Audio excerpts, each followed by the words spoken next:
আসসালামু আলাইকুম। কাঁচা আম দিয়ে একটা আচার করব, যেটা সারা বছর রেখে খেতে পারবেন সব কিছুর সাথে, রোদ্রে দেওয়ার ঝামেলা ছাড়া। ঝটপট রসুন, মরিচ, হলুদ, ধনিয়া, আদা রসুন অল্প পেস্ট, বিট লবণ, কাঁচামরিচ, ভিনেগার, আর পাঁচফোড়ন, শুকনো মরিচ ক্রাশ করা, সাথে সরিষা।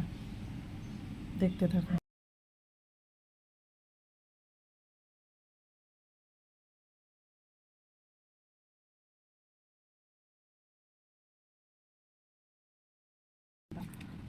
কাটি করা পাঁচফোড়ন, সরিষা সব একসাথে দিয়ে ভালো মতো মিক্সড করে, তারপর সরিষার তেল এটা খুব গরম করে এটার মধ্যে ঢেলে দিব। গরম তেলটা ঢেলে দিব।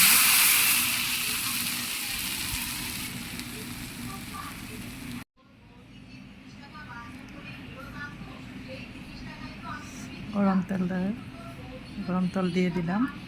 ঝটপট কালার চেঞ্জ হয়ে গেল। তৈরি হয়ে গেল আমার কাঁচা আমের ঝুরি আচার। এখন এভাবে রেখে সারা বছর ব্যবহার করা যায় সব কিছুর সাথে। সাদা ভাত, খিচুড়ি, মুড়ি মাখা, বিরিয়ানি, পোলাও, এভাবে রেখে দিবেন। খুব সহজ।